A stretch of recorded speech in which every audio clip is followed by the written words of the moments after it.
Assalamualaikum warahmatullahi wabarakatuh. Waalaikumsalam warahmatullahi wabarakatuh. Alhamdulillahirrabbilalamin. Wassalatu wassalamu ala asrafil anbiya'i wal mursalin wa ala alihi wa sahbihi ajma'in amma ba'du. Rabbi shrah li sadri wa yassir li amri wahlul 'uqdatam min lisani yafqahu qawli. Ya jamaah, Bapak Ibu sekalian yang dirahmati oleh Allah, marilah sama-sama kita panjatkan puji dan syukur kehadirat Allah Subhanahu wa taala atas limpahan taufik dan hidayahnya sehingga kita bisa berjumpa kembali untuk bersama-sama thalabul ilmi, meningkatkan iman dan takwa. Bahkan rahmatnya kepada kita semua, wabil khusus Bapak dan Ibu jamaah pejuang subuh Masjid Raya Pondok Indah yang tergabung pada kajian pada pagi hari ini. Salawat serta salam senantiasa kita haturkan kepada baginda Rasulullah Shallallahu Alaihi Wasallam beserta para keluarga, sahabat serta umatnya sampai akhir zaman. Dan semoga kita semua yang tergabung pada kajian pada pagi hari ini mendapatkan syafaat di yaumil akhir nanti. Amin amin ya rabbal alamin. Baiklah, sebelum kajian pada pagi hari ini dimulai, izinkan saya untuk membacakan sedikit adab atau tata tertib dalam mengikuti kajian online. Yang pertama-tama senantiasa kita meluruskan niat kita kembali semata-mata untuk mencari ridho Allah Subhanahu wa taala. Kemudian senantiasa berpakaian rapi dan sopan dan menghadirkan hati dan pikiran serta fisik kita agar kita bisa fokus untuk mendengarkan ilmu dari guru-guru kita. Dan jika berkenan kepada jamaah untuk mematikan mikrofon selama kajian berlangsung dan untuk menonaktifkan video terutama apabila dalam posisi berbaring atau apabila mengantuk. Lalu kami persilahkan kepada jamaah untuk dapat bertanya baik melalui fitur chat atau nanti di akhir dengan langsung raise hand dan berinteraksi langsung dengan Ustazah. Baiklah, tanpa memperpanjang waktu lagi, alhamdulillah kajian hari ini akan dibersamai oleh gurunda kita, Ustazah Dr. Hajah Isnawati Rais, MA, yang dengan tema Tadabbur Surat Al-Baqarah ayat 278 hingga 281 dengan tema yang sangat menarik tentang riba ya. Dan alhamdulillah Ustazah Isnawati sudah ada di tengah-tengah kita dalam keadaan sehat. Amin. Ya, Assalamualaikum Ustazah. Waalaikumsalam warahmatullahi wabarakatuh.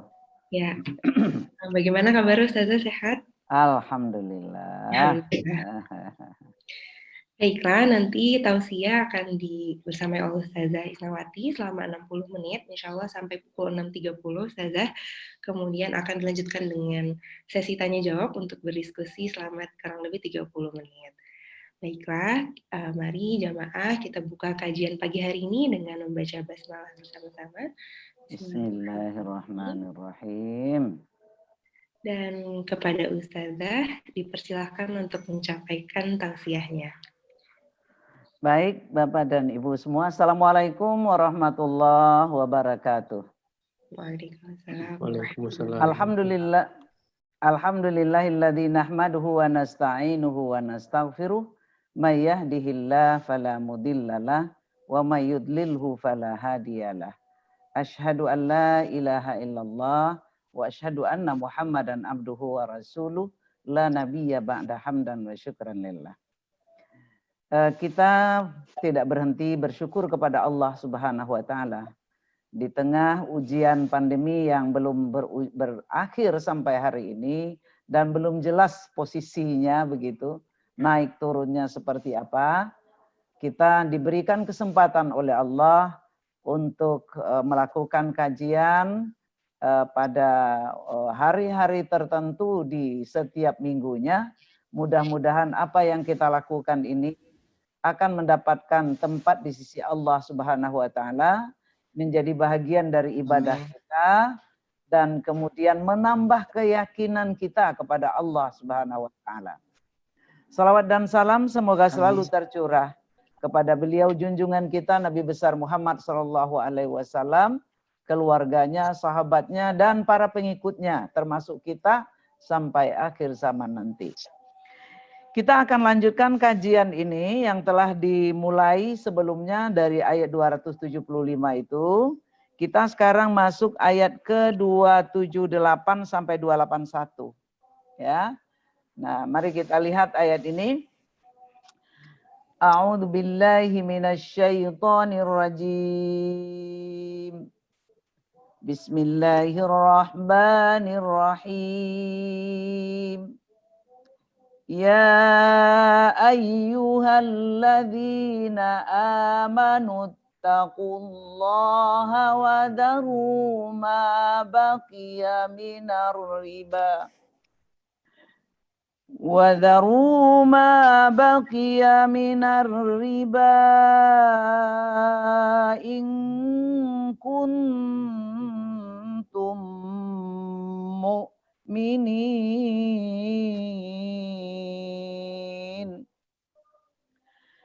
فَإِن لَّمْ تَفْعَلُوا فَأْذَنُوا بِحَرْبٍ مِّنَ اللَّهِ وَرَسُولِهِ وَإِن تُبْتُمْ فَلَكُمْ رُءُوسُ أَمْوَالِكُمْ لَا تَظْلِمُونَ وَلَا تُظْلَمُونَ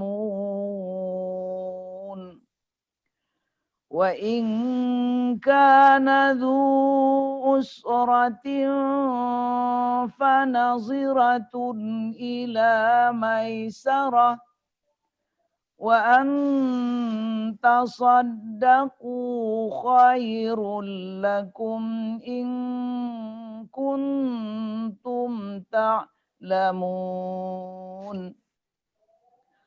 وَاتَّقُوا يَوْمًا تُرْجَعُونَ فِيهِ إِلَى اللَّهِ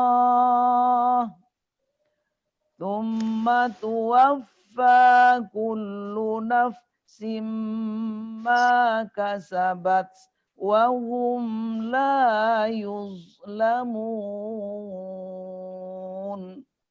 Shadaqallahul azim. Kita terjemahkan. Ya ayyuhalladzina amanu. Jadi yang menjadi sasaran dakwah ini adalah orang yang beriman ya. Hai orang-orang yang beriman. Ittaqullah. Bertakwalah kepada Allah. Ya, atau peliharalah dirimu dari azab Allah. Wadaru ma baqiya minar riba. Dan tinggalkanlah sisa-sisa riba yang belum kamu pungut. In kuntum mu'minin. Jika kamu adalah orang-orang yang beriman. Fa illam taf'alu. Jika kamu tidak melakukan itu, artinya jika kamu tidak meninggalkan untuk mengambil lagi sisa-sisa riba itu, fa'dhanu biharbim minallahi wa rasul. Ya, wa rasuli. Ya. Maka Allah akan menyatakan perang dan rasulnya kepada kalian. Wa in tubtum, jika kalian bertaubat, falakum ru'usu amwalikum, maka untukmu pokok atau modal dari hartamu. La tazlimun, kamu tidak menganiaya, wala tuzlamun, dan tidak pula dianiaya. Wa in kana dzu usratin, dan apabila orang yang berutang itu dalam keadaan sulit, fanaziratun ila maisarah, maka tunggulah sampai dia punya kelapangan. Wa anta saddaqu khairul lakum, dan bahwa sesungguhnya kamu mensedekahkan baik seluruh atau sebahagian dari utang mereka itu adalah lebih baik bagimu. In kuntum ta'lamun, jika kamu mengetahui. Wattaqu yauman turja'una fihi ilallah, dan peliharalah dirimu dari azab Allah pada hari kamu dikembalikan kepadanya. Tsumma tuwaffa kullu nafsim ma kasabat. Kemudian disempurnakan terhadap setiap orang apa yang telah dilakukannya atau balasan dari yang dilakukannya. Wahum la yuzlamun, dan mereka tidak dianiaya. Maha benar Allah dengan segala firman-Nya. Sebelum menjelaskan ayat ini satu persatu, kita mencoba mengenali dahulu macam-macam riba dalam Islam.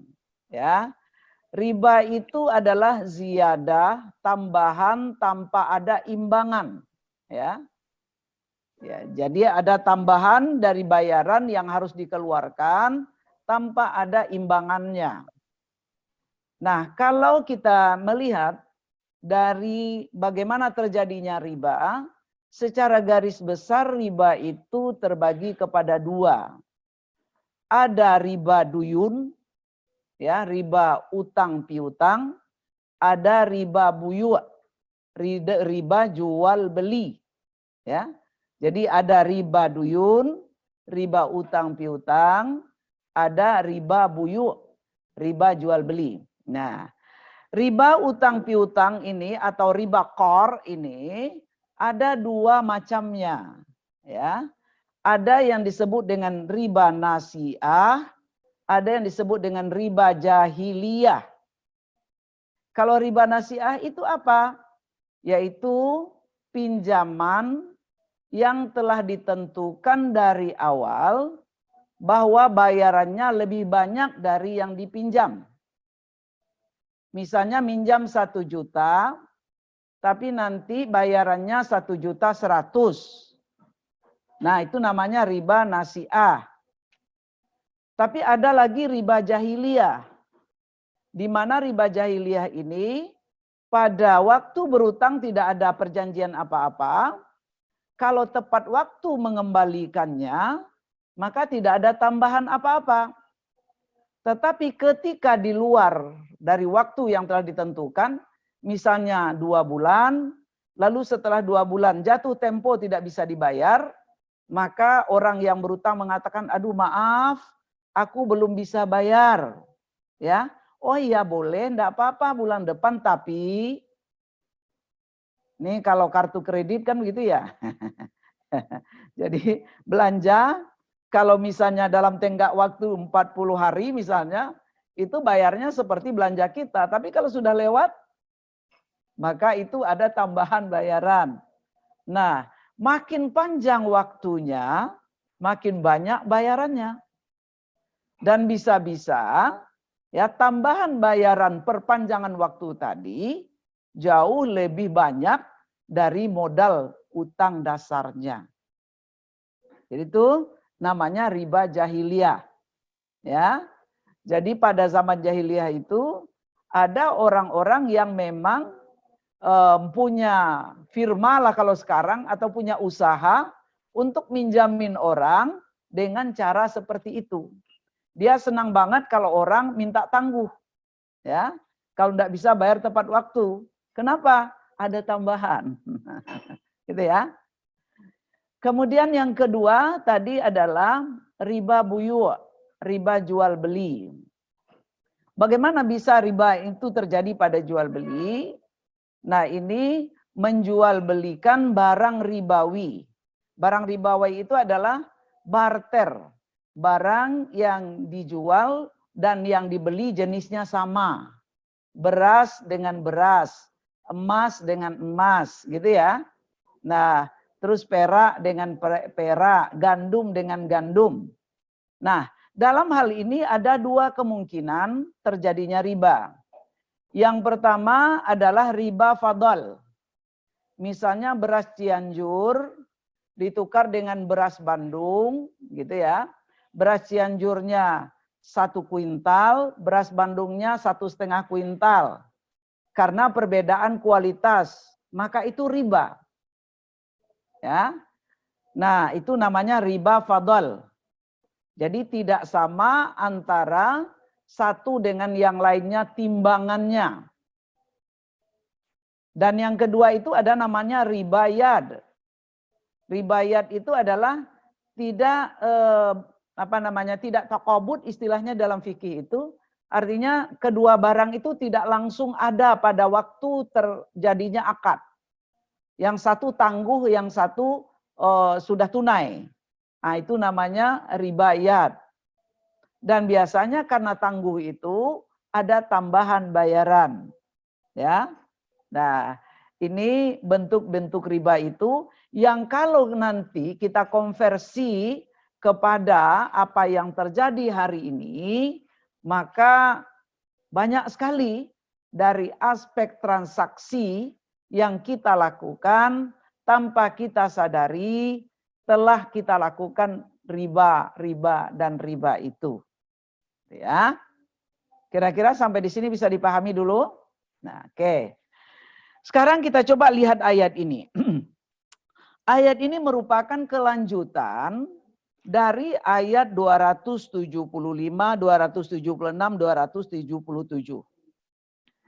Kalau di 275 itu Allah menjelaskan bahwa orang yang memakan riba itu berdirinya seperti berdirinya ke orang kemasukan syaitan, kan gitu ya.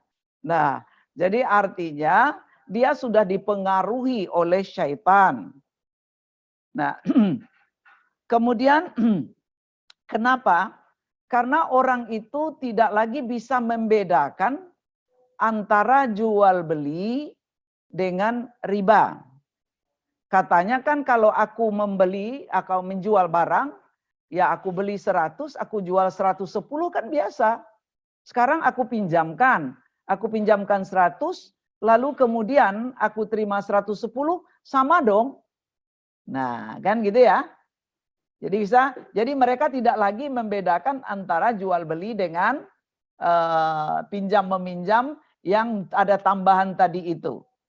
Nah, dengan riba. Sementara Allah itu mengatakan wa ahallallahul bai'a wa harramar riba. Ya. Allah menghalalkan jual beli, mengharamkan riba. Nah, lalu kemudian di ayat yang sama itu Allah katakan, setelah datang kepadanya pelajaran, lalu kemudian dia berhenti dari melakukan riba, maka apa yang telah dipungutnya pada masa yang lalu diserahkan kepada Allah bagaimana ketentuannya. Ya. Nah, tetapi siapa yang masih mengulangi lagi perbuatan itu setelah tahu hukumnya haram, maka tempatnya di neraka. Itu ayat 275. Cara ringkas ya. Lalu di ayat 276, Allah mengatakan, yamhaqullahu riba wa yurbis sadaqah. Allah menghapuskan riba dan menghidup suburkan sedekah. Jadi kalau orang kesulitan, ya, dan kita bisa bantu dalam bentuk sedekah, itu jauh lebih baik. Oh, bagaimana kalau kita minjami? Itu juga bagus. Malah meminjami orang yang sangat kebutuhan itu, berkebutuhan itu, pahalanya 18 kali lipat daripada menyedekahkan segala sesuatu yang pada waktu itu kita tidak tahu apakah orang itu betul-betul butuh atau tidak. Tetapi niatnya adalah membantu, betul-betul ikhlas karena Allah tidak mengharapkan kelebihan apa-apa. Ya, itu di ayat 276. Ya. Kemudian di ayat ke-27 277, innalladzina amanu wa amilus sholihat. Ini menegaskan bahwa orang yang benar-benar beriman itu betul-betul akan melakukan apa yang diperintahkan dan menjauhi apa yang dilarang. Apabila itu dilakukannya, dia mendirikan sholat, menunaikan zakat, dia akan mendapatkan pahala dan dia nanti tidak khawatir dan tidak pula bersedih hati, tidak khawatir akan apa yang mendatangkan kerugian kepadanya dan juga dia tidak akan khawatir tetap terhadap apa yang akan terjadi nanti di hari akhirat terhadapnya. Oke, sampai di sini. Nah, sekarang di ayat yang kita baca ini, Allah menyeru lagi setelah dijelaskan hukumnya riba, bahwa riba itu haram, harus ditinggalkan, maka di sini Allah menghimbau orang yang beriman. Ya ayyuhalladzina amanu ittaqullah. Hai orang-orang yang beriman, takutlah kamu kepada Allah. Hai orang-orang yang beriman, bertakwalah kamu kepada Allah. peliharalah dirimu dari azab Allah kalau kamu melanggar apa yang telah diajarkan, apa yang telah dilarang, yaitu riba. Oke. Wahdaru ma baqiya minar riba in kuntum mu'minin. Jadi kalau ada riba yang belum dipungut lagi, ya, yang belum diambil lagi keuntungannya, maka tinggalkan itu jika kalian memang benar-benar beriman. Menurut para mufassir, berdasarkan hadis yang diriwayatkan dari Ibnu Abbas, bahwa ayat ini diturunkan berkenaan dengan Abbas bin Abdul Muthalib, pamannya Rasulullah SAW. Dia join dengan seorang dari suku lain untuk membuka firma, istilah saya tadi itu, yang usahanya adalah meminjamkan uang. Ya. Nah, dia pinjamkan uang dengan cara riba jahiliyah itu. Dan mereka mendapatkan keuntungan yang tidak sedikit dari usaha ini. Ketika ayat riba diturunkan, pengharaman riba, ternyata belum semua dari utang piutang tadi selesai. Jadi masih ada yang tersisa. Nah, ketika itu apa kata Allah? Wadaru ma baqiya minar riba. Ya. Jadi riba yang belum kamu pungut itu tinggalkan, ya. Jangan diambil lagi. Sudah itu. Kalau di atas tadi kan walakum ru'usu amwalikum, modalnya boleh kamu ambil, tapi tambahannya sudah selesai, tidak boleh lagi diambil. Oke. Ya. Dan itu dikaitkan oleh Allah, in kuntum mu'minin. Kalau kita balik di dalam memahaminya, jika kamu benar-benar beriman kepada Allah yang telah melarang riba, beriman kepada hari akhirat, bagaimana dampaknya kalau kamu melanggar, maka sisa riba yang belum kamu pungut itu harus kamu tinggalkan. Ambillah modalnya saja. Walakum ru'usu amwalikum. Ya. Jadi ini memberikan penjelasan kepada siapa saja yang sebelum memahami tentang riba telah melakukan itu, setelah dia paham, maka dia harus meninggalkannya, wajib meninggalkannya. Kalau memang dia beriman. Jadi bukti keimanannya itu adalah meninggalkan apa yang dilarang oleh Allah. Mengerjakan apa yang diperintahkan oleh Allah. Termasuk yang dilarang oleh Allah adalah riba. Jadi orang yang beriman harus meninggalkan transaksi memakai riba. Nah, tapi ada sinyalemen dari orang sekarang. Kalau tidak begitu kita tidak punya rumah. Kalau begitu kita tidak punya mobil. Ya kan gitu ya. Kalau tidak ngutang dengan cara itu kita tidak akan dapat apa-apa. Itu karena kita pada prasangka seperti itu memang terjadi begitu. Allahu fi zanni abdi. Allah itu dalam prasangka hambanya. Kalau kita memang berprasangka bahwa tanpa berutang dengan riba kita tidak mendapatkan sesuatu, ya memang tidak dapat. Tetapi kalau kita yakin bahwa Allah Maha Kuasa dan kita berusaha, maka Allah akan membebaskan kita dari perbuatan riba yang dilarang ini. Jadi apa yang ingin kita pahami atau harus kita pahami dari ayat 278 ini adalah buktikanlah keimananmu itu dengan meninggalkan segala yang dilarang oleh Allah Subhanahu wa taala. Jadi, hai orang yang beriman, tunduk dan patuhlah kalian kepada Allah, tinggalkan sisa riba yang belum kalian pungut kalau memang kalian benar-benar beriman kepada Allah Subhanahu wa taala. Nah, Ini juga yang dikatakan oleh Rasulullah SAW dalam salah satu hadisnya, la yazni zani hina yazni wa huwa mu'min, wala yashrabul khamra hina yashrabuha wa huwa mu'min, wala yaqtulul qatila hina yaqtulu wa huwa mu'min. Jadi orang kalau beriman tidak akan pernah berzina, orang yang beriman tidak mungkin atau tidak akan pernah minum yang memabukkan. Orang yang beriman tidak akan pernah membunuh orang tanpa ada pembenaran daripada perilaku itu. Nah, kalau kita sederhanakan, orang yang beriman itu tidak akan melanggar aturan yang telah ditetapkan oleh Allah Subhanahu wa taala. Jadi ayat ini untuk memberikan semacam pembelajaran dan sekaligus tafakur kepada kita untuk perenungan. Apakah kita betul-betul telah menjadi orang yang mukmin yang sebenar-benarnya? Jadi bukti keimanan yang sebenarnya itu adalah dengan meninggalkan yang dilarang oleh Allah, mengerjakan yang diperintahkannya. Itu ayat 278. Nah, sekarang kita masuk dari 279. Fa illam taf'alu.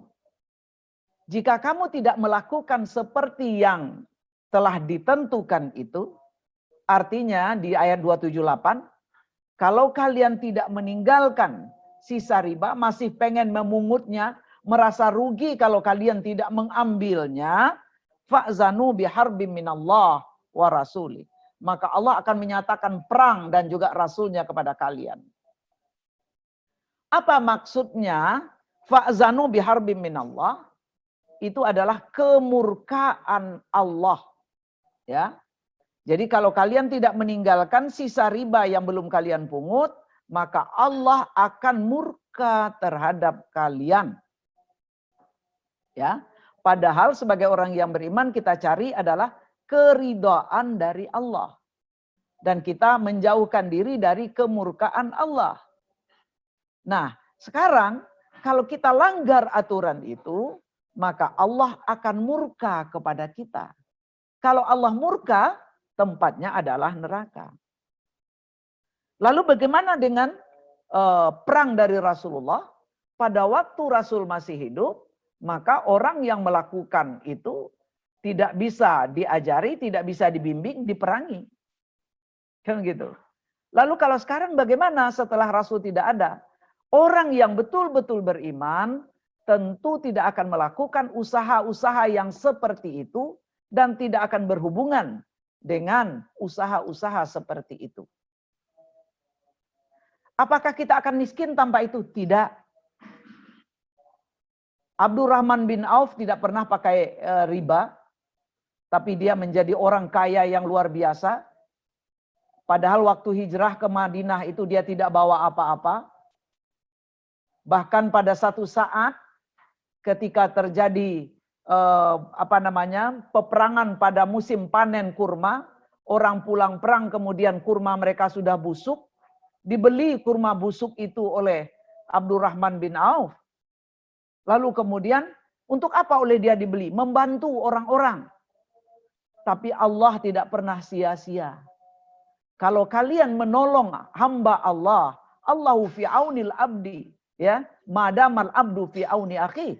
Allah akan selalu menolong hambanya selama hamba itu menolong saudaranya.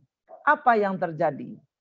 Nah, ketika itu berjangkit satu penyakit di Yaman, yang mana menurut tabib-tabib yang ada di sana itu, obatnya adalah kurma yang telah mulai membusuk. Ya, jadi kan payah orang mencarinya. Lalu diketahuilah bahwa Abdurrahman mempunyai kurma yang membusuk sangat banyak sekali. Maka datanglah utusan Raja Yaman membeli dengan 10 kali lipat harga kurma yang tidak busuk. Nah, ini janji Allah itu kita harus yakini bahwa tidak ada yang mangkir. Gitu. Jadi di ayat 279 ini, riba diperangi oleh Allah dan Rasul. Kalau kita lakukan juga, Allah murka dan Rasul akan melakukan apapun untuk menghalangi kita dari mempraktekkan riba itu, ya. Nah, ini yang dijelaskan dalam ayat ke-279. Nah, kalau kita bawa di dalam kehidupan kita hari ini, sepertinya menjauhkan diri dari praktek itu butuh perjuangan yang luar biasa. Kan gitu ya, butuh perjuangan. Nah,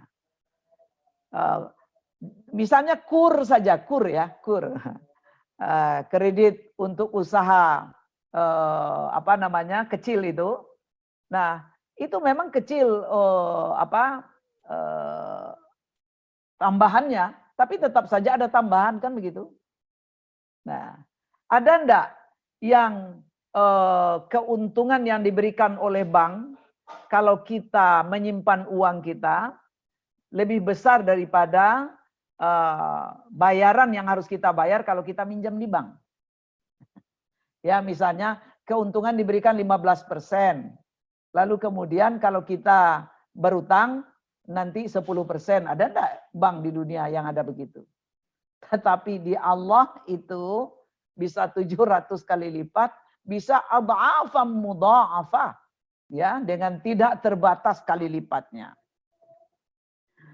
Oke, wa in tubtum, apabila kalian bertaubat dari perbuatan riba yang telah terlakukan sebelumnya.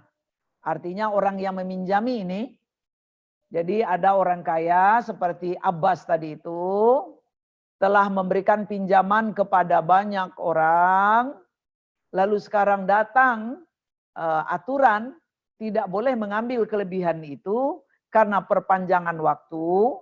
Kalau kita di bank kan kalau perpanjangan waktu kan reschedule gitu ya. Reschedule itu bukan memperkecil utang, cuma memperkecil jumlah bayaran setiap bulan. Tetapi kemudian makin panjang juga itu restnya itu. Ya, nah ini terus kalau dari 2 tahun menjadi 3 tahun, ya mungkin dari 2 menjadi 5, ya 5 menjadi 7 kan gitu. Nah, sekarang kata Allah, kalau kamu bertaubat dari melakukan hal-hal yang telah dilarang itu, falakum ru'usu amwalikum. Modalmu tidak akan diambil. Artinya kamu boleh mengut kembali dari orang yang meminjam itu sebanyak yang kalian pinjamkan. Kalau kalian pinjamkan 100, ambil lagi 100. Jangan 110, jangan 120, 100. Ya. La tazlimun. Dengan itu kalian tidak menganiaya orang yang berutang. Wala tuzlamun. Dan kalian pun tidak dianiaya karena uang kalian atau modal kalian tetap pulang. Jadi di dalam Islam itu tidak boleh merugikan dan kita juga tidak akan dirugikan. Ya, makanya banyak sekali ayat wala tuzlamuna fatila.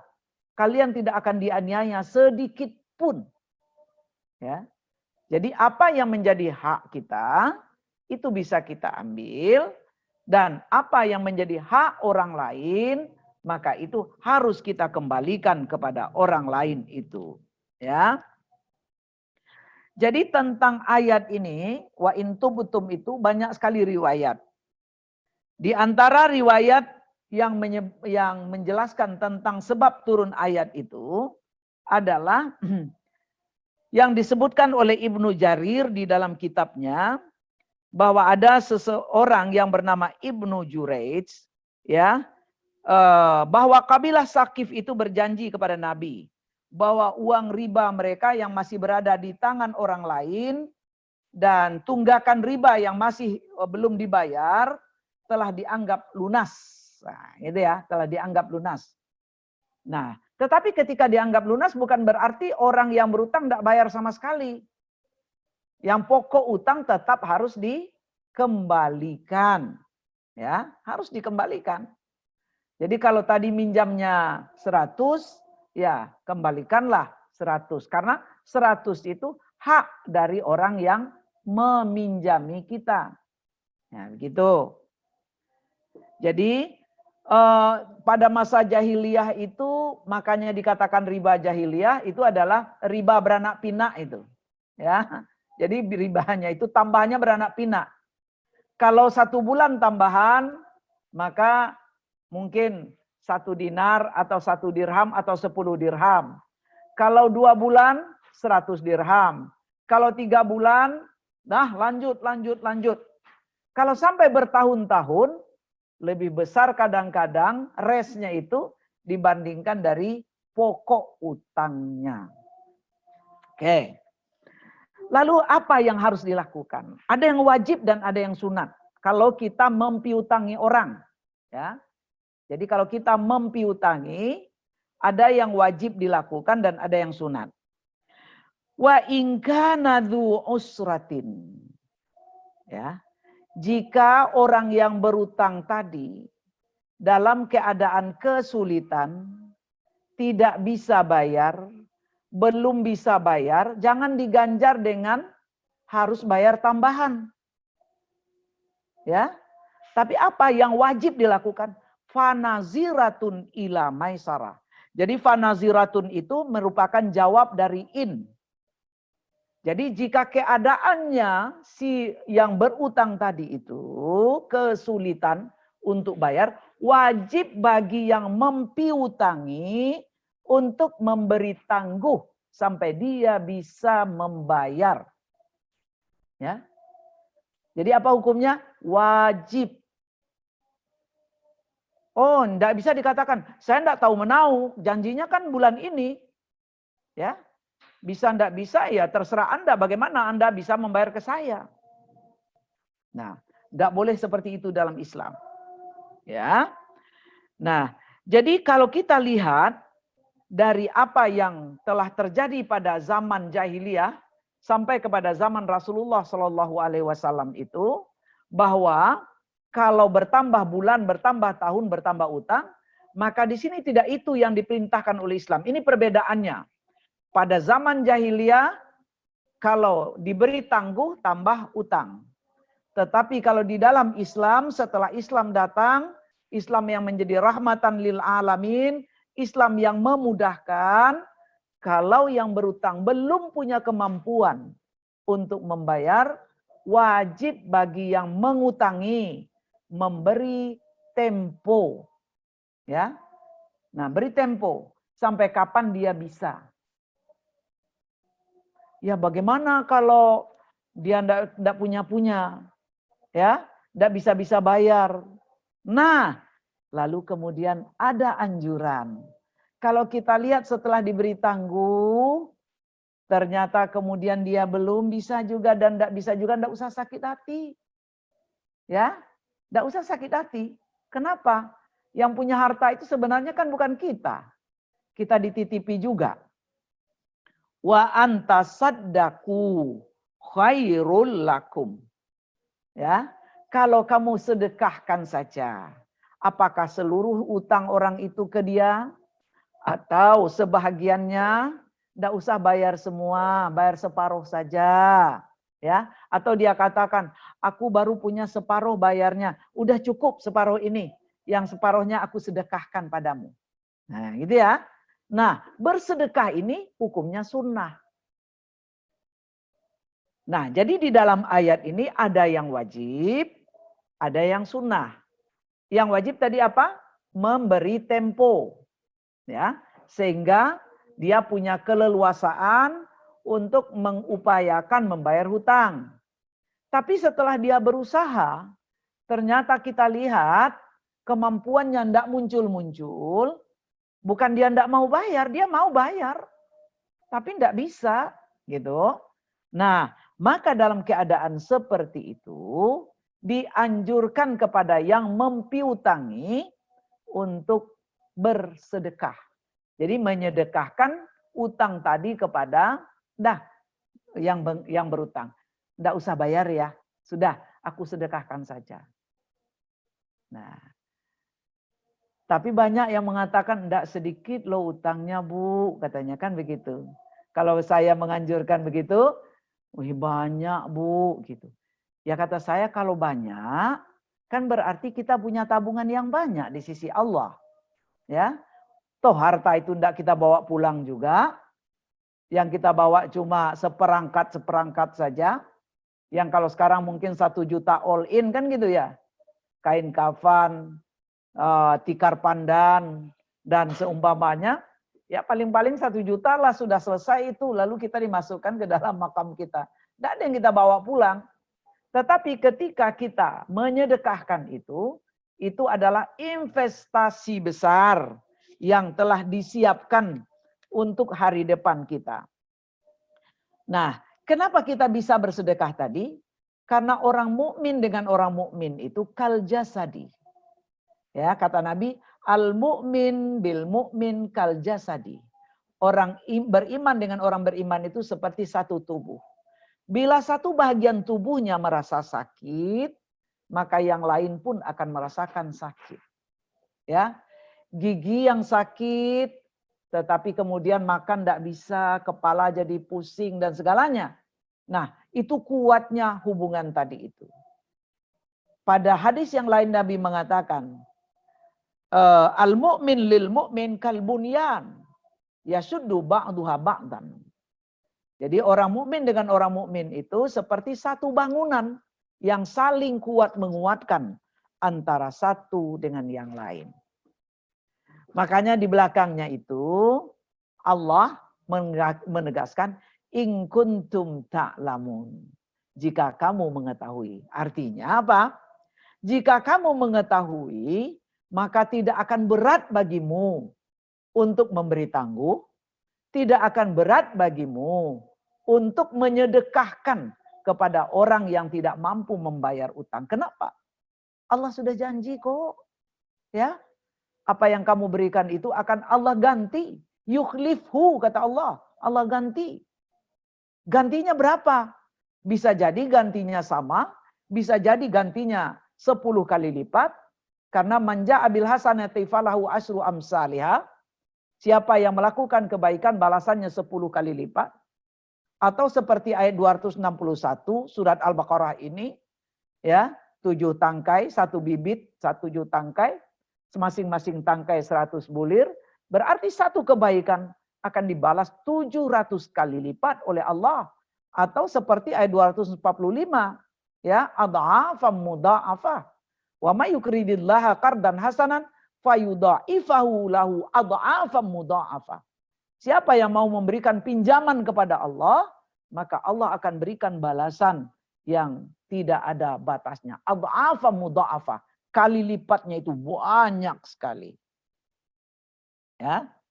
Jadi in kuntum ta'lamun ini menunjukkan kepada kita, cerdaslah orang yang beriman.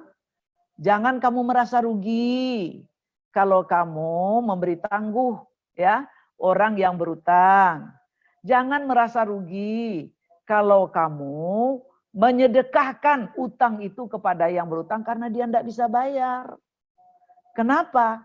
Karena itu berarti kamu telah menanam investasi di hadapan Allah. Dan investasi di hadapan Allah itu tidak pernah merugi. Pasti akan untung banyak sekali. Oke. Wattaqu yauman turja'una fihi ilallah. Kemudian Allah mengakhiri ayat riba ini dengan mengingatkan adanya akhirat. Nah, gitu ya. Peliharalah dirimu hai orang yang beriman ya dari satu hari di mana pada hari itu turja'una fihi ilallah. Kalian dikembalikan kepada Allah Subhanahu wa taala dan di situ nanti akan dilakukan penimbangan amal dan di situ nanti akan diberikan pembalasan sesuai dengan apa yang dilakukan. Yang baik akan mendapat balasan yang baik, sebaliknya yang tidak baik juga akan dibalasi oleh Allah. Jadi apabila kalian mengingat keadaan hari akhirat, apa yang akan kalian hadapi nanti itu, pastilah kalian akan melakukan apa yang diperintahkan oleh Allah dan menjauhi dari apa yang dilarang oleh Allah sebagai langkah memelihara dirimu dari hari-hari yang sangat sulit pada hari berbangkit itu dan dilakukan pembalasan. Tsumma tuwaffa kullu nafsin ma kasabat.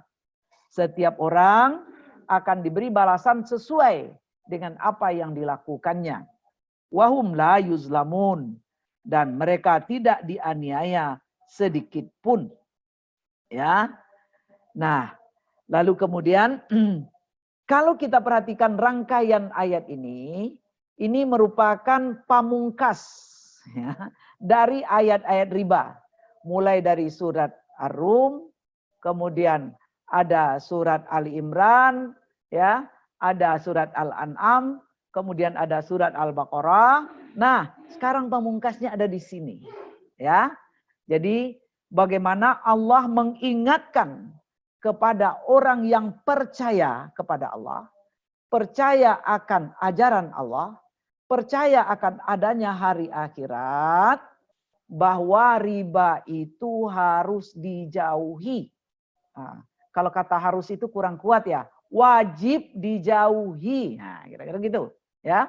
Jadi bagi orang yang beriman, riba itu wajib dijauhi sebagai bukti keimanannya.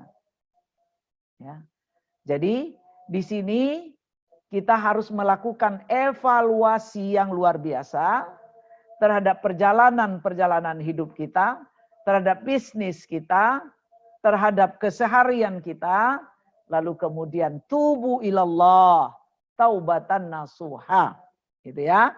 Nah, lalu kemudian kalau kita tidak berhenti juga, setelah Allah memberitahu kita dan kita pahami ayat-ayat ini, tunggulah kemurkaan Allah. Ya.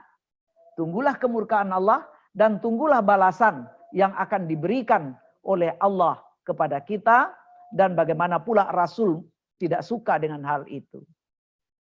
Jadi boleh jadi di dunia kita diberikan kelonggaran harta semakin banyak, tapi nanti kita dicemplungkan ke neraka, atau boleh jadi juga kita hidupnya semakin sulit, semakin sulit, semakin sulit.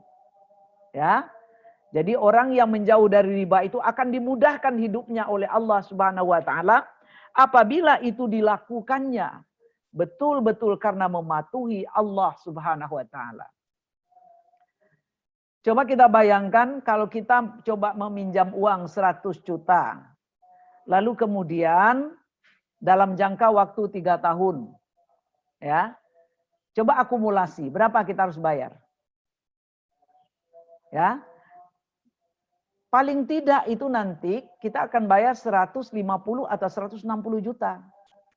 Tapi banyak orang mengatakan, itu kan 3 tahun. Iya 3 tahun. Berarti kita maunya, bukan maunya. Berarti kita 20 juta 1 tahun itu memberikan sesuatu yang membuat kita berdosa. Ya. Jadi bukan mendatangkan keuntungan, tapi berdosa. Nah, lalu kemudian, kita sudah terlakukan selama ini, apa yang harus dilakukan lagi? Taubat. Tidak ada jalan lain. Setelah kita bertaubat, maka lakukan perbaikan-perbaikan, kemudian jangan tempuh lagi, dan kemudian perbanyak melakukan amal-amal sunnah yang bisa menutupi apa yang buruk yang kita lakukan sebelumnya. Karena Nabi mengatakan, ittabi'is sayyi'ata bil hasanati tamhuha. Ya, iringilah perbuatan burukmu dengan perbuatan baik, yang dengan perbuatan baik itu dosa perbuatan burukmu itu akan bisa terhapuskan. Dan bila kita diberikan kelapangan oleh Allah, sehingga kemudian kita bisa melapangi orang lain dengan memberikan pinjaman, jangan pernah berharap keuntungan secara materi dari itu. Tapi lakukanlah itu betul-betul hanya karena Allah Subhanahu wa taala, dan Allah tidak akan pernah menyia-nyiakan perbuatan baik yang dilakukan oleh hambanya. Nah, ini yang ditegaskan dalam wa in kana dzu usratin, fanaziratun ila maisarah. Nah, tentang sedekah wa antasaddaqu khairul lakum itu ada hadis banyak sekali tentang sedekah itu. Yang pertama tadi sudah saya sebutkan bahwa memberi pinjaman itu 18 kali lipat keuntungan pahalanya dibandingkan menyedekahi orang. Nah, kenapa demikian?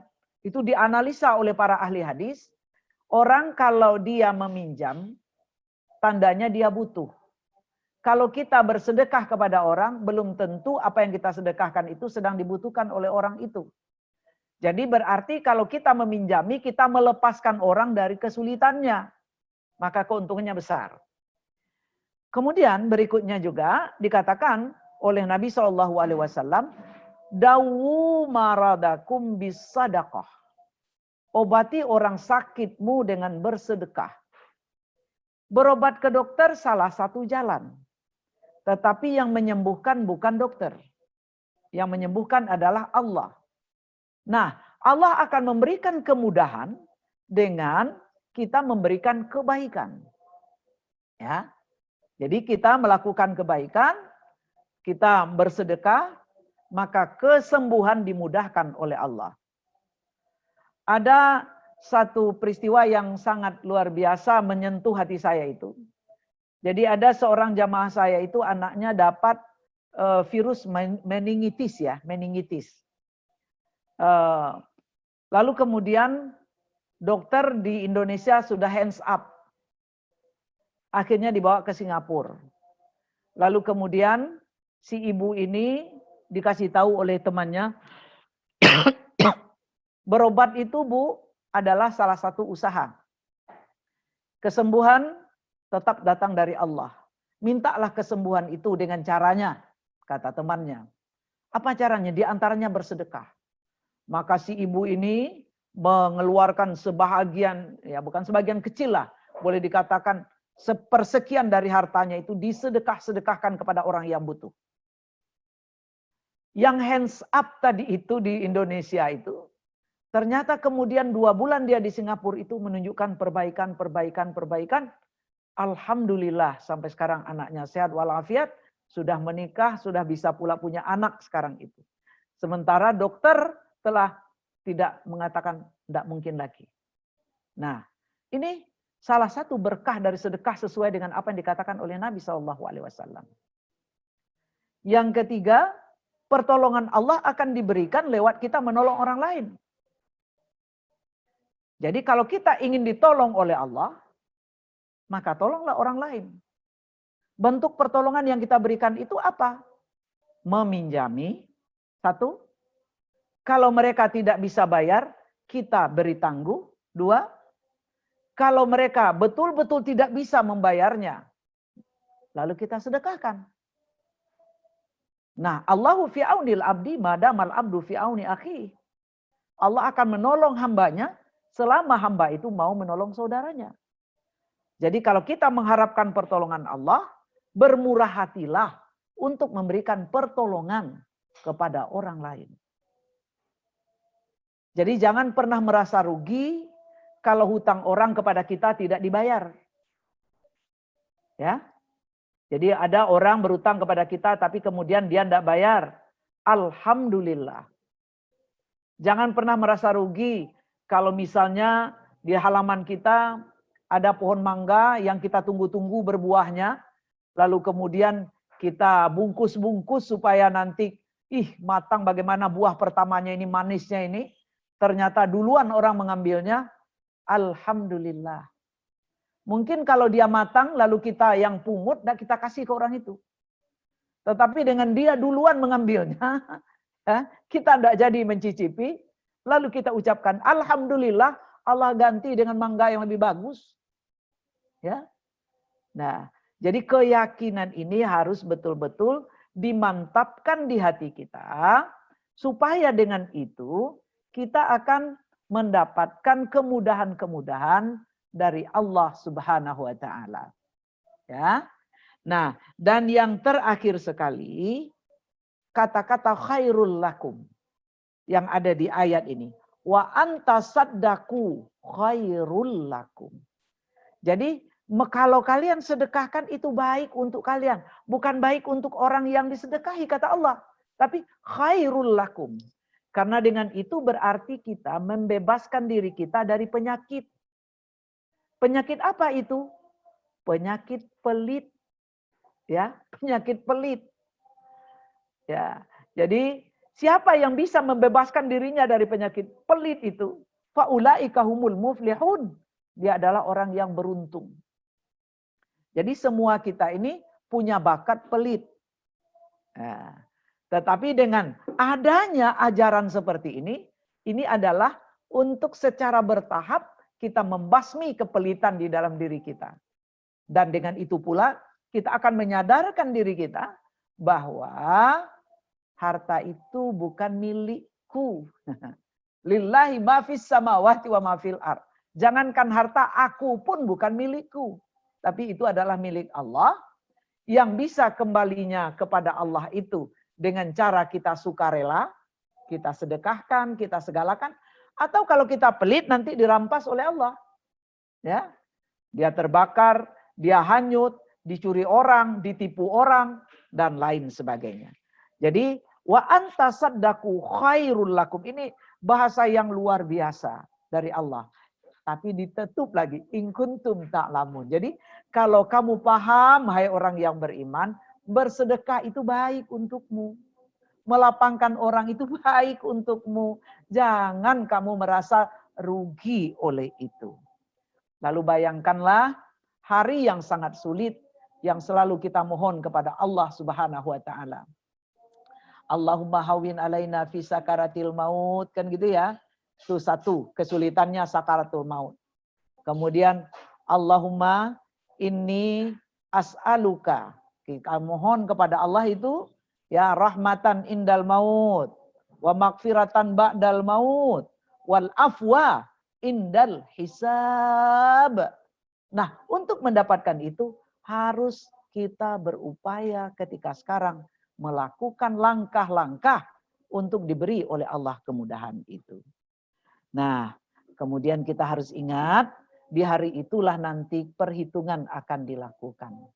Ya, di hari yang sangat sulit itu summa tuwaffa kullu nafsim ma kasabat wa hum la yuzlamun. Ya, kurang 3 menit di jam saya. Kita akhiri penjelasan ini. Silakan kalau ada yang perlu dibicarakan lebih lanjut dan didalami. Saya kembalikan kepada Habibah. Iya, terima kasih. Assalamualaikum warahmatullahi wabarakatuh.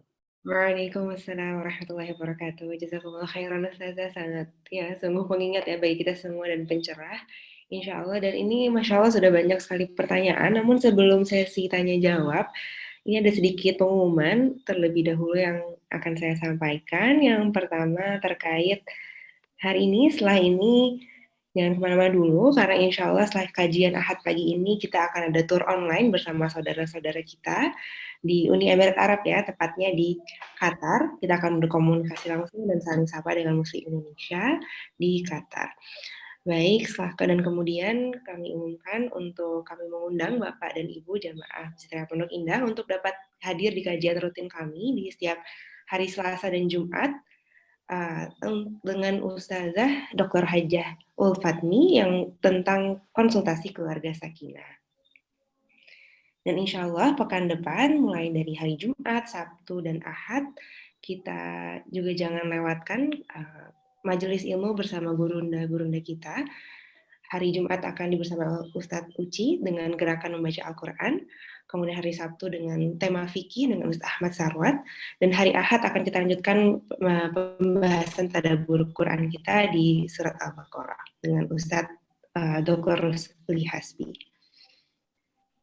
Dan Alhamdulillah pada tanggal 4-7 Desember kemarin telah dilaksanakan bantuan sosial ya dari Jamaah Pejuang Subuh Masjid Raya Pondok Indah.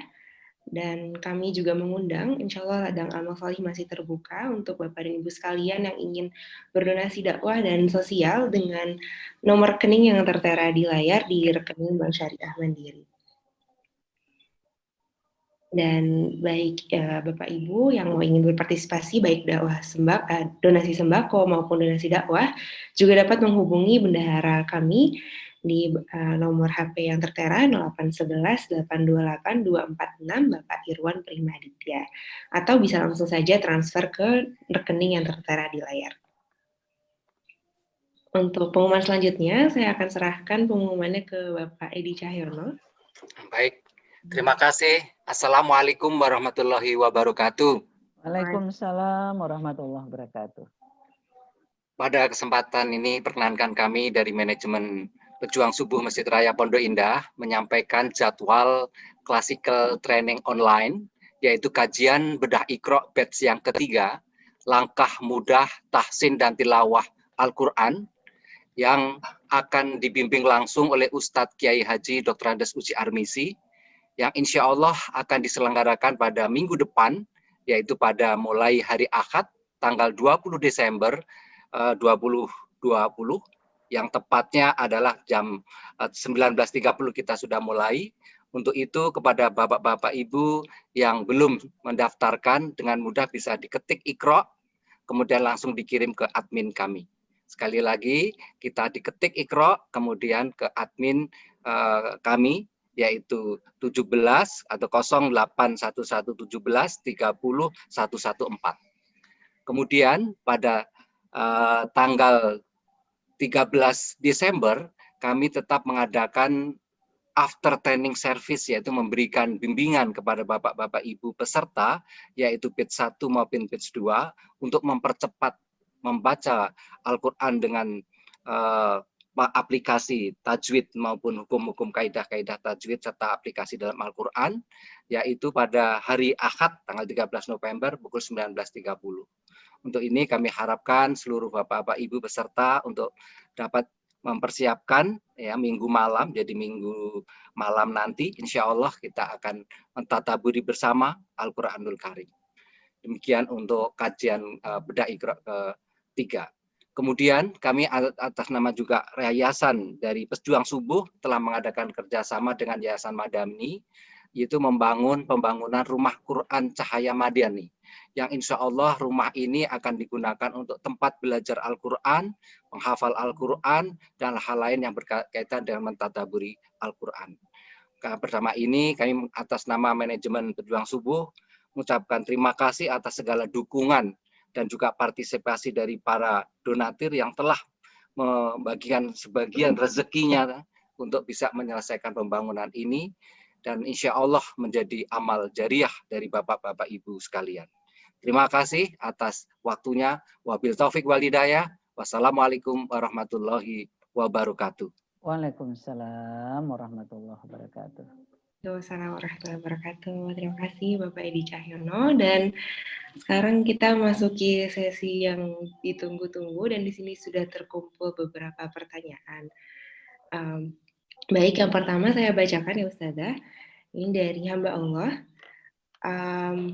Mohon izin untuk pencerahannya. Jadi apabila ada seorang yang meminjam, kemudian kita sebutkan saja di sini peminjam itu A, jadi dibuat perjanjian dari peminjam ini dengan peminjam A dengan peminjam B, lalu ditentukan dengan cicilan sekian bulan. Ada catatan di bawah perjanjian tersebut bahwa si B dengan sukarela apabila si A ada keperluan untuk memakai kendaraan si B sewaktu-waktu itu dipersilahkan. Nah, apakah ini termasuk tambahan dari pinjaman tersebut? Dan apakah ini dapat tergolong sebagai riba dari pertambahan tersebut? Apakah bisa langsung dijawab? Dipersilakan kepada Ustazah. Baik. Ini yang dipinjam mobil atau uang ini? Jaminan mobil ya Ustaz ya. Pinjaman mobil. Pinjaman mobil lihat. Jadi kalau meminjam mobil lalu kemudian sewaktu-waktu bisa dimanfaatkan oleh si yang meminjami, boleh saja. Tetapi kalau meminjam uang untuk membeli mobil dengan syarat, ya, jadi minjamin uang. Uang, ya. Bunda uang dari Bu Nafitri jawab uang. Jadi kalau meminjami uang untuk membeli mobil, lalu kemudian yang si peminjam membeli mobil, di bawahnya ada syarat seperti itu, maka syarat itu menjadi tambahan. Dalam artian ziyadah, bilal manfaah namanya itu. Karena uang itu kan tetap akan dibayar sebanyak yang dipinjam. Jadi untuk itu, tidak usah ada catatan yang di bawah tadi itu. Ya, jadi secara baik saja nanti kalau kita butuh ya pinjam ya, pinjam biasa. Karena tambahan yang ada di bawah itu merupakan walaupun bentuknya sukarela, tetapi adalah prasyarat bagi orang yang meminjam.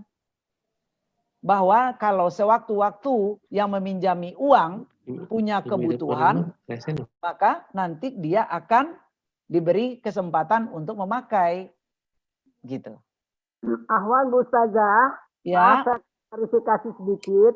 Ya, dipersilakan Bu untuk kalau ada yang mungkin ditanyakan ulang, Bu Fitri. Iya, maaf, nggak apa-apa, itu udah cukup, cuma tambahan aja. Bahwa orang itu meminjam karena dia memang butuh uang saat itu untuk keperluan lah, bukan untuk mobil, tapi untuk menutup rekeningnya.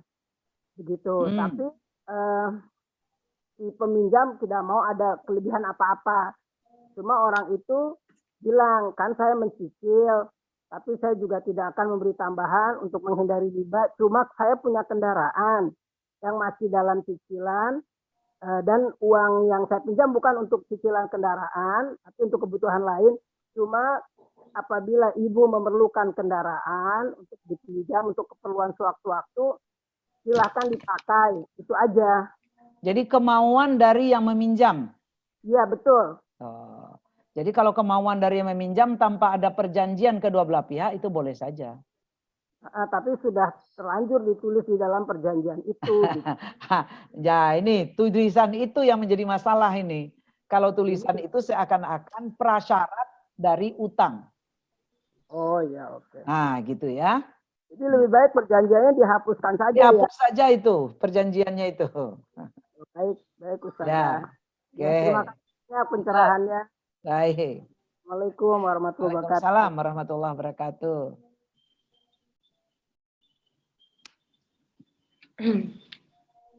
Ya silakan Habibah.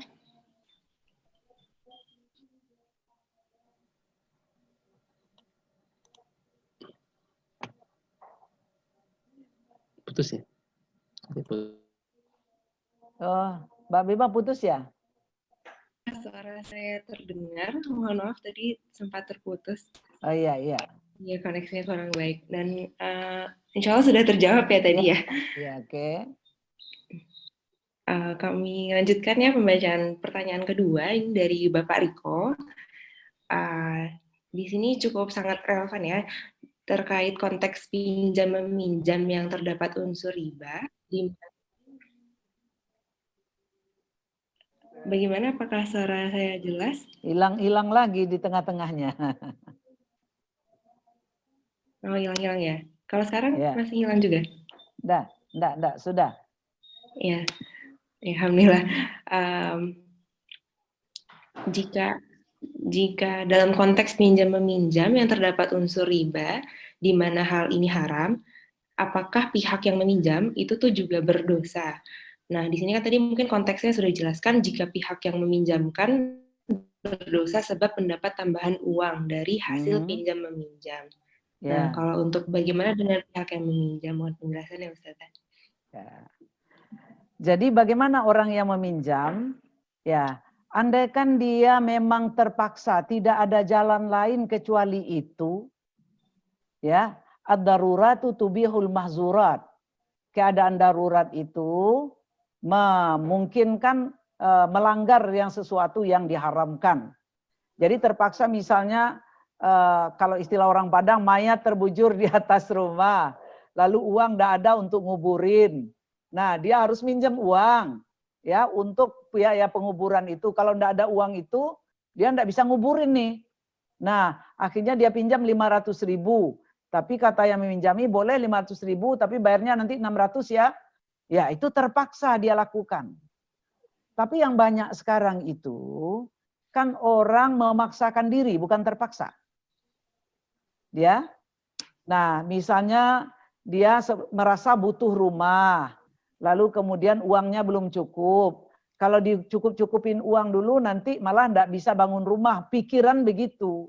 Sehingga kemudian dia melakukan transaksi dengan adanya unsur ribawi tadi. Ini tidak terpaksa, jadi kedua-duanya berdosa karena itu. Jadi baik yang meminjami atau yang meminjam, dalam keadaan dia tidak terpaksa dalam artian darurat, maka haram hukumnya. Baik. Oke ya, semoga dimudahkan ya. Kemudian untuk pertanyaan selanjutnya ini dari Bapak Mizwar. Ustazah izin bertanya bahwa Allah melarang riba, apakah secara otomatis jika seorang bekerja di Bank Indonesia menjadi regulator acuan suku bunga menjadi haram? Nah, ini yang banyak sekali dipertanyakan kepada Yusuf Qaradawi ini. Ya, jadi Yusuf Qaradawi itu adalah ulama kontemporer yang moderat, gitu ya. Pertanyaannya, bagaimana kalau saya bekerja di bank? Nah, jadi tidak khusus regulasi itu saja, bekerja di bank, banknya bank konvensional. Nah, jadi kalau menurut beliau, kalau memang dengan bekerja di bank itu dia bisa mempunyai kemampuan untuk memperbaiki sistem di bank itu, dia harus bekerja di situ.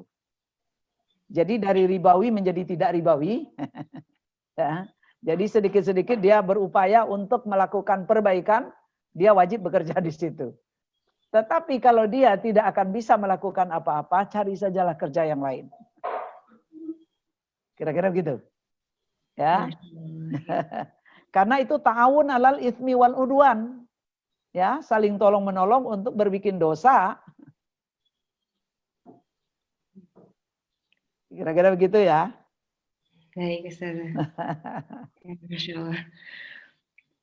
Oke, ini masih ada beberapa pertanyaan lagi. Yang berikutnya ini dari Ibu Diah. Ini terkait jika orang tua yang mempunyai hutang, kemudian apakah benar itu menjadi kewajiban anak untuk membayarkan hutang tersebut? Namun bagaimana jika anak itu belum sanggup membayar dan sebenarnya mungkin ada uang, tapi jika untuk dibayarkan hutang orang tua itu, maka membuat hidup anaknya itu dirinya dan orang tuanya menjadi susah. Maka apakah tidak apa-apa untuk jika anaknya memutuskan untuk tidak membayarkan dulu? Mohon pencerahannya, Ustazah. Nah, barangkali perlu negosiasi dengan orang yang mengutangi, ya. Bisa enggak kalau nanti saya bayar utang ibu saya atau bapak saya? Nah, kalau bisa dinegosiasikan itu jalan yang terbaik.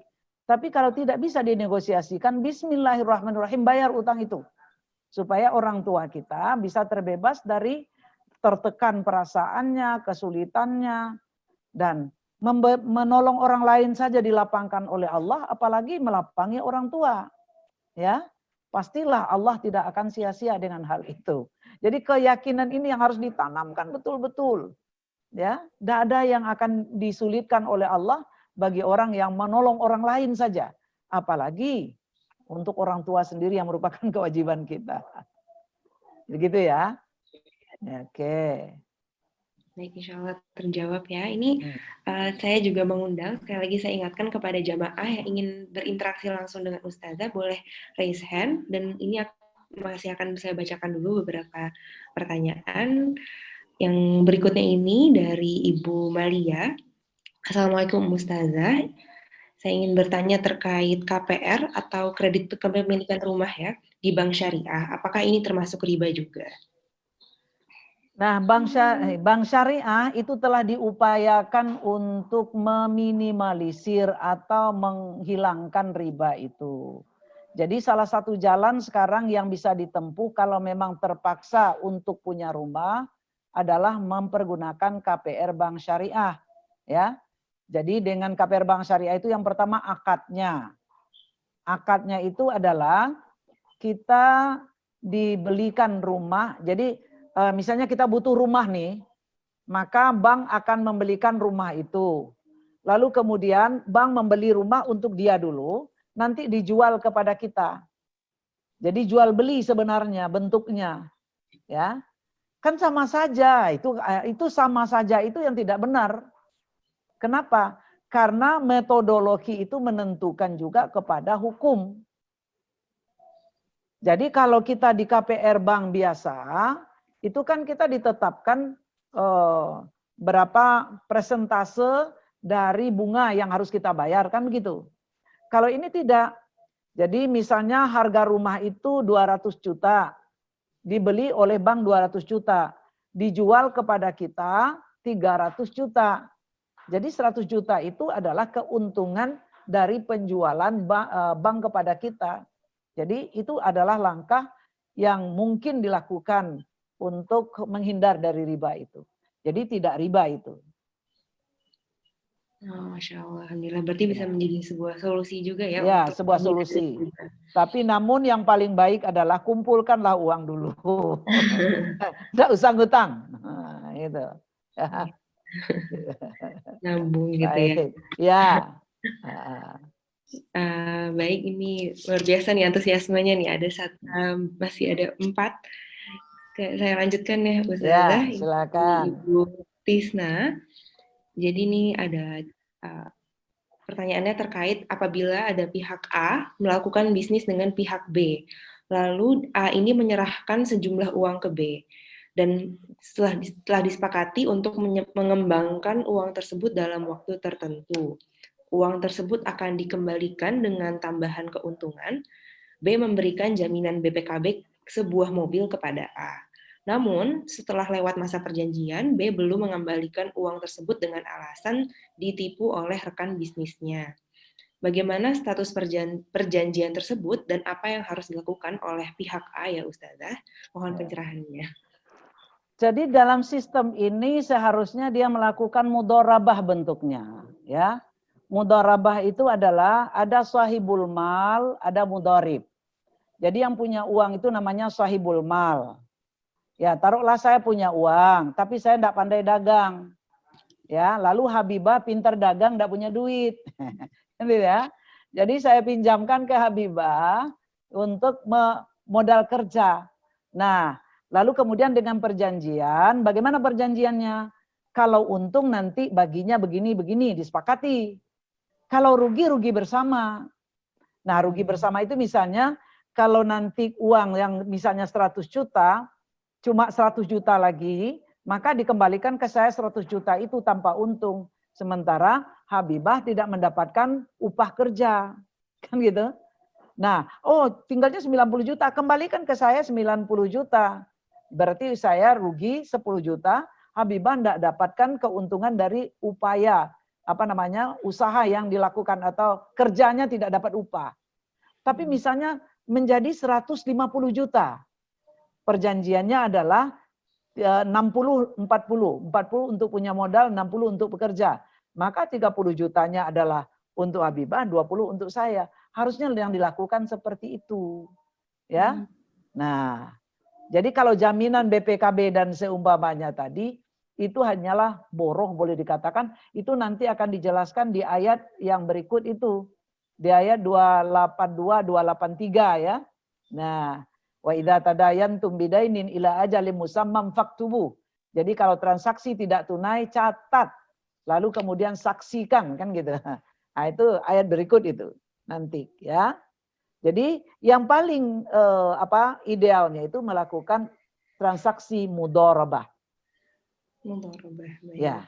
Oke. Insya Allah sudah ada panduannya semua ya di Islam. Oh, ada semuanya. Tinggal kita mendalami, mempelajari gitu. Masya Allah. Ya. Baik, sangat mencerahkan Ustazah. Kemudian di sini ada pertanyaan kali ini terkait apabila ada beberapa kita mempunyai toko, kemudian ada beberapa customer yang kaya, kemudian masih ada tunggakan dari customer ini. Lalu sudah ditagih sekali, 2 kali, 3 kali dan belum berhasil juga. Apakah tetap kita tagih atau bagaimana ya Ustazah?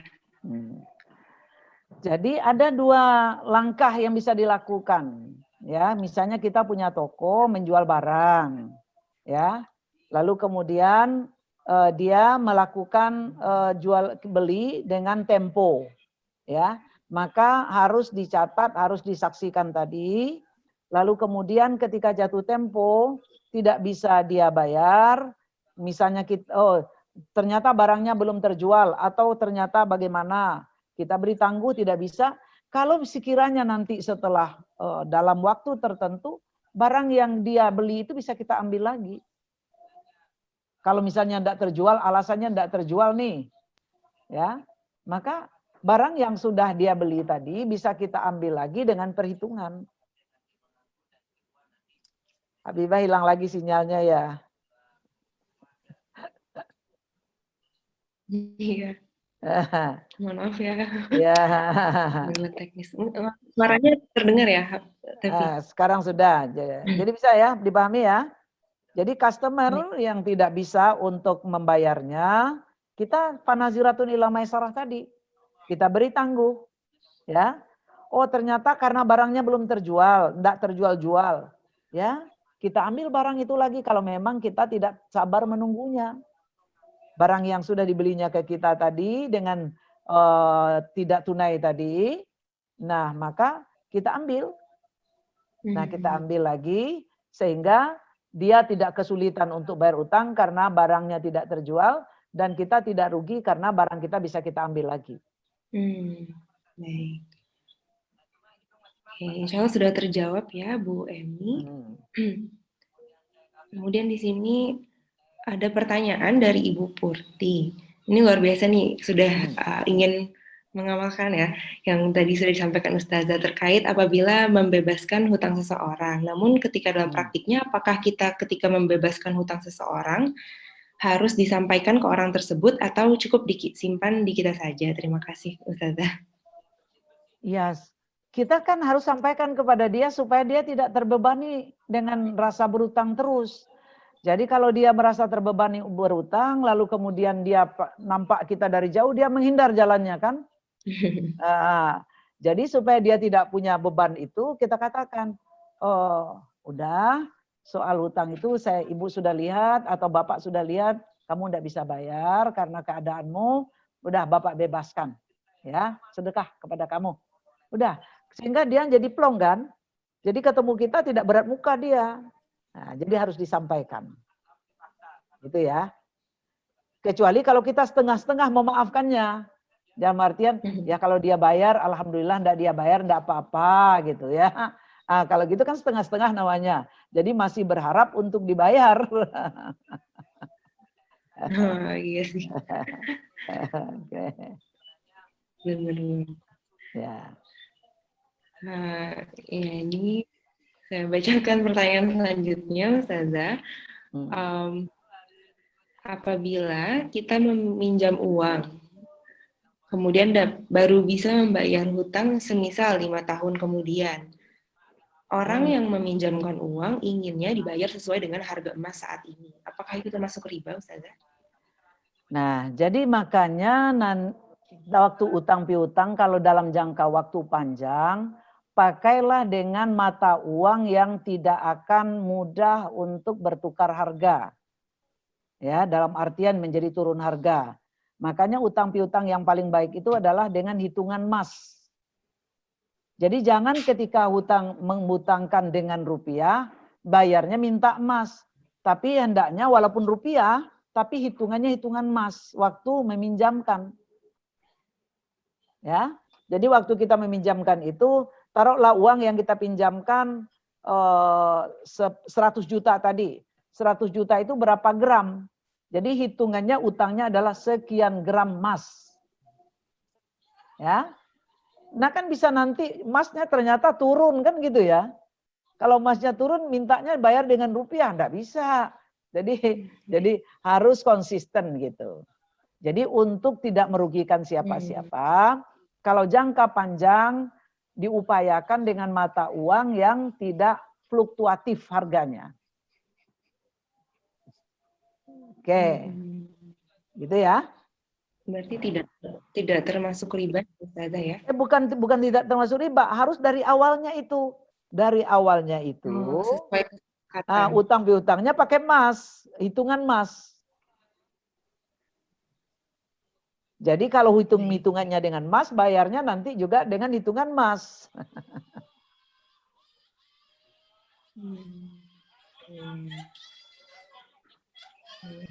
Kesepakatan awal itu sangat penting. Nah, tuh sangat menentukan. Ini ada pertanyaan berikutnya. Oke, ini saya bacakan pertanyaan selanjutnya. Ini terkait untuk konfirmasi, Ustazah. Profit share halal, apakah itu benar atau tidak? Seperti itu. Bagaimana kurang jelas? Ya, Bibah hilang-hilang lagi nih suaranya. Iya, mohon maaf, saya di sini juga nggak bisa lihat wajah Ustazahnya. Insya Allah suaranya terdengar ya. Jadi ini untuk konfirmasi Ustazah. Konfirmasi apakah profit sharing berdasarkan share modal dalam perusahaan itu halal atau tidak? Ya, profit sharing dengan perusahaan itu sama dengan mudharabah tadi sebenarnya. Jadi mudharabah asli itu adalah antara dua pihak. Ya, dua pihak itu dahulu dua orang. Satu sahibul mal, satu mudharib. Nah, boleh jadi sekarang mudharibnya itu adalah perusahaan. Ya. Nah, jadi perusahaan mudharibnya, sahibul marnya adalah perorangan. Jadi kita menanamkan modal kita, misalnya berapa gitu, berapa persen dari usaha perusahaan itu. Nah, cuma saja di zaman sekarang itu orang menanamkan modal harus beruntung. Padahal di dalam mudharabah itu mungkin beruntung, mungkin merugi. Nah, ini yang harus diupayakan untuk dipahami begitu.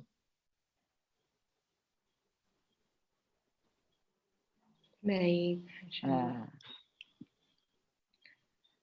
Ini insya Allah masih ada waktu 5 menit lagi. Ini masih ada pertanyaan. Yang berikutnya ini dari Bapak Mizwar.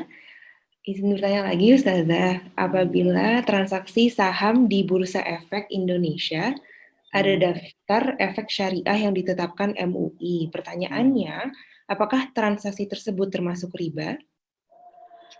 Yang pertama, efek syariah itu sudah mempertimbangkan kemana untuk diinvestasikan, ya. Jadi investasinya pada barang-barang atau produk-produk yang halal, ya. Lalu kemudian akad transaksinya sudah disesuaikan dengan aturan syariat. Nah, jadi ini adalah langkah ataupun salah satu solusi daripada uang disimpan untuk melakukan transaksi di efek syariah itu, ya. Nah, namun kalau yang paling baik adalah kita yang melaksanakan sendiri aktivitas daripada perdagangan atau apa dari uang yang kita miliki gitu. Ya, jadi bolehkah? Boleh. Jawabnya boleh. Baik, insya Allah sudah sangat jelas ya jawabannya. Ini ada satu pertanyaan terakhir ini dari Bapak Wanci. Izin bertanya Ustazah, apakah gadai rumah dan hasil sewa rumahnya diambil oleh yang menggadai, apakah termasuk riba? Gadai rumah. Kemudian hasil sewa rumahnya diambil oleh yang menggadai. Jadi rumah ini sudah digadaikan. Ya. Tunggu dulu, rumah ini sudah digadaikan gitu. Dia meminjam uang nih, rumah ini dijadikan sebagai boroh. Begitu, anggunan. Atau mungkin dari Bapak, gitu ya? Jika ingin konfirmasi bisa langsung open mic juga dipersilahkan. Supaya begitu, lebih Pak. jelas pertanyaannya. Ini dari Kang Wanci. Ya, terima kasih. Assalamualaikum Ustazah. Ya, waalaikumsalam warahmatullahi wabarakatuh. Jadi misalnya gini, saya menggadai rumah Ya. Terus rumahnya itu saya sewakan. Uang sewanya itu saya ambil. Nah, itu apakah termasuk riba? Terima Jadi kasih, Ustazah. Yang punya rumah Pak Wanci ini? Bukan, ya saya yang gadai. Yang terima gadai gitu? Yang punya uang yang punya uang. Nah, ini namanya termasuk riba ini. Oh iya. Ya, jadi barang agunan itu betul-betul hanya jaminan utang yang tidak boleh dimanfaatkan oleh orang yang mengutangi. Kecuali kalau misalnya itu adalah bentuknya binatang ternak yang harus dikasih makan, dikasih tempat, maka mengendarai binatang tadi atau mengambil air susunya sebagai imbalan dari mengeluarkan biaya. Nah, jadi tidak boleh. Oke. Ya. Oke. Terima kasih Ustazah. Assalamualaikum. Waalaikumsalam warahmatullahi wabarakatuh.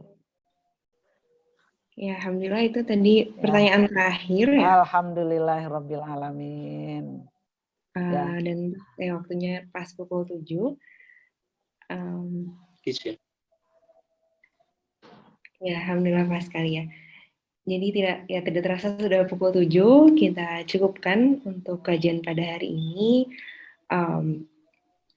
Marilah kita tutup kajian hari ini dengan doa bersama. Ustazah Isnawati jika berkenan, apakah bisa memandu doa kita pada pagi hari ini?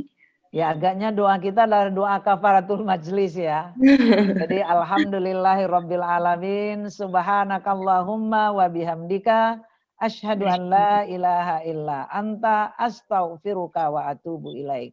Mudah-mudahan ada kekeliruan dan kealpaan dalam pertemuan kita tadi, mendapatkan ampunan Allah Subhanahu wa taala dan kita akan diberikan keberkahan yang berlipat ganda. Banyak maaf. Assalamualaikum warahmatullahi wabarakatuh.